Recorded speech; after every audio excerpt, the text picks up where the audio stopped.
wabarakatuh. Pada kesempatan kali ini, saya akan menjelaskan materi yang berjudul Kerusakan Lingkungan dan Kontribusi Islam dalam Pemeliharaan Lingkungan Hidup, guna untuk memenuhi tugas ujian tengah semester mata kuliah Islam dan Lingkungan Hidup yang diampu oleh beliau Bapak Dr. Ali Murtado MSI.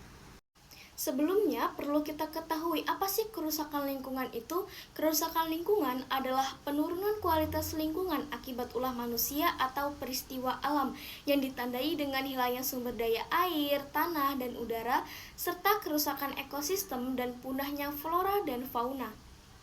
Kerusakan lingkungan hidup merujuk pada segala bentuk perubahan negatif yang terjadi pada lingkungan alamiah akibat aktivitas manusia. Dapat disimpulkan, kerusakan lingkungan hidup mencakup degradasi lahan, deforestasi yang menghilangkan habitat sebagai spesies, polusi udara dan air dari industri dan transportasi, serta perubahan iklim global yang disebabkan oleh emisi gas rumah kaca. Kerusakan lingkungan dapat mengakibatkan berkurangnya keanekaragaman hayati, perubahan kualitas air dan udara, serta berbagai masalah kesehatan bagi manusia dan hewan. Adapun penyebab kerusakan lingkungan, yang pertama ada penebangan liar. Penebangan pohon secara ilegal dapat menyebabkan penggundulan hutan dan kerusakan ekosistem. Yang kedua ada perusakan hutan. Aktivitas seperti pembakaran hutan atau alih fungsi hutan dapat merusak ekosistem dan keanekaragaman hayati. Lingkungan hidup merupakan tempat tinggal di planet bumi ini yang dilengkapi dengan alam dan ekosistemnya. Lingkungan hidup mencakup semua elemen yang ada di suatu tempat atau ruangan yang mempengaruhi kehidupan manusia dan makhluk hidup lainnya. Bumi ini adalah ciptaan Allah Subhanahu wa Ta'ala yang memiliki ekosistem kompleks dan dihuni oleh berbagai jenis makhluk hidup. Oleh karena itu, sebagai makhluk tertinggi di bumi ini, kita memiliki kewajiban untuk menjaga lingkungan hidup untuk kebutuhan hidup kita. Pandangan agama Islam terhadap lingkungan dan dampaknya pada kesadaran lingkungan menyoroti keyakinan akan keesaan Allah sebagai pencipta alam yang memberikan dasar filosofis bagi kepedulian terhadap lingkungan. Konsep manusia sebagai khalifah di bumi menegaskan tanggung jawab manusia untuk merawat dan melindungi alam dengan penuh keadilan dan kasih sayang, sesuai dengan ajaran Al-Quran dan hadis yang memberikan arahan tentang pentingnya menjaga keseimbangan alam dan menghindari tindakan yang merusak lingkungan sebagaimana dalam firman Allah Al-Quran Surah Al-Hud ayat 6 yang memiliki arti, "Wahai kaumku, sembahlah Allah, sekali-kali tidak ada Tuhan bagimu selain Dia. Dia telah menciptakan kamu dari bumi dan tanah dan menjadikan pemakmurnya. Oleh karena itu, mohonlah ampunan kepadanya, kemudian bertobatlah kepadanya. Sesungguhnya Tuhanku sangat dekat lagi Maha memperkenalkan doa hambanya." Dalam ajaran Islam, menekankan tanggung jawab moral manusia untuk merawat dan melindungi alam dengan penuh keadilan dan kasih sayang. Namun, ada tantangan dalam menerapkan nilai-nilai lingkungan tersebut dalam praktik sehari-hari, termasuk ketidaksesuaian antara nilai-nilai lingkungan dengan praktik-praktik ekonomi dan sosial. Oleh karena itu, diperlukan pendekatan holistik yang melibatkan semua pihak terkait untuk mencapai pembangunan berkelanjutan yang memperhatikan keseimbangan lingkungan melalui pendidikan, sosialisasi, dan tindakan konkret.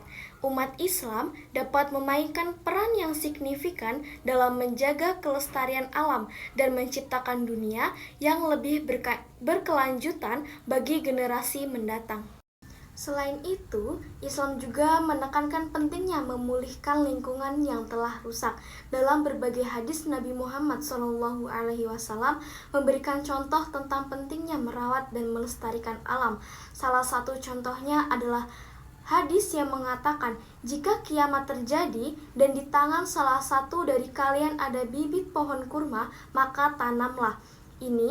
Hadis ini menunjukkan bahwa meskipun dalam situasi sulit, menjaga kelestarian alam adalah tugas yang harus terus dilakukan. Oleh karena itu, Islam tidak hanya memandang pentingnya mencegah kerusakan lingkungan, tetapi juga aktif dalam usaha perbaikan dan pemulihan lingkungan yang sudah rusak. Dalam perspektif Al-Quran, menjaga keseimbangan alam dan menjaga kerusakan merupakan tanggung jawab manusia yang bersifat moral dan spiritual.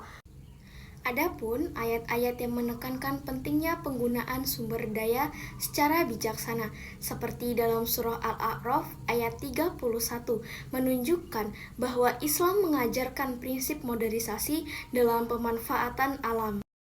Adapun 3 tahapan dalam menjalankan agama secara menyeluruh dapat menjadikan dasar etika lingkungan dalam perspektif Islam. Yang pertama ada ta'abud, yang berarti menekankan bahwa menjaga lingkungan adalah implementasi dari ketaatan kepada Allah.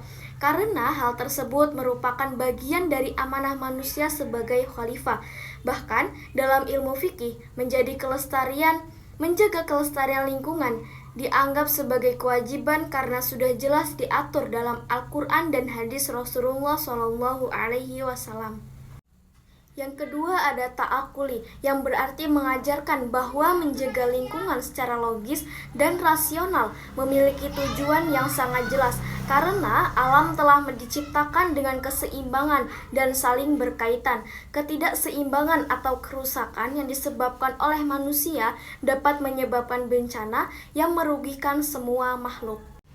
Yang ketiga ada takhaluk, yang berarti menegaskan bahwa menjaga lingkungan harus menjadi bagian dari akhlak, tabiat, dan kebiasaan setiap individu, sehingga keseimbangan alam dapat terjaga tanpa harus menggunakan ancaman dan hukuman atau insentif tertentu. Ada 2 prinsip utama yang harus diperhatikan oleh umat Islam dalam konteks etika lingkungan. Yang pertama ada konsep Rabbul Alamin, yaitu mengajarkan bahwa Allah adalah Tuhan dari seluruh alam semesta, bukan hanya bagi manusia atau kelompok manusia tertentu. Semua ciptaan dilayani oleh Allah tanpa terkecuali, sehingga manusia diharapkan untuk bertindak dengan kasih sayang terhadap seluruh alam. Yang kedua yaitu konsep rahmatan lil alamin, yang artinya mengisyaratkan bahwa manusia diberi tanggung jawab untuk menjaga alam sebagai tanda kasih sayang terhadap ciptaan Allah. Memahami kedua konsep ini dengan baik diyakini dan akan mencegah kerusakan lingkungan. Seluruh prinsip-prinsip etis dalam pengelolaan pada ajaran fundamental Islam yang dalam terminologi akademis disebut sebagai tauhid, yaitu Tuhan dipandang sebagai pemilik dan pemelihara alam semesta.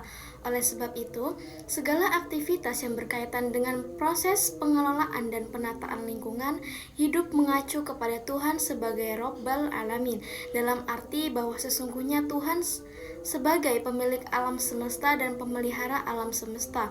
Hal ini berarti segenap proses penataan dan pemanfaatan lingkungan hidup terus diilhami oleh sifat-sifat sebagai Rabbul Alamin, Tuhan sebagai pencipta dan pemelihara. Dari materi yang telah saya sampaikan bahwa dapat disimpulkan lingkungan memainkan peran penting dalam keberadaan manusia dan harus dianggap sebagai sumber daya yang perlu dilindungi, dihormati, dan dilestarikan. Ajaran agama khususnya Islam menekankan pentingnya menjaga lingkungan sebagai tanggung jawab manusia sebagai raja bumi.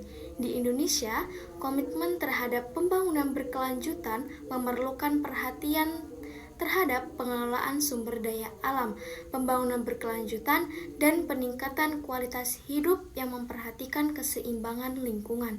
Tantangan seperti penggundulan hutan ilegal, polusi air, udara, serta limbah merupakan prioritas utama yang perlu diatasi.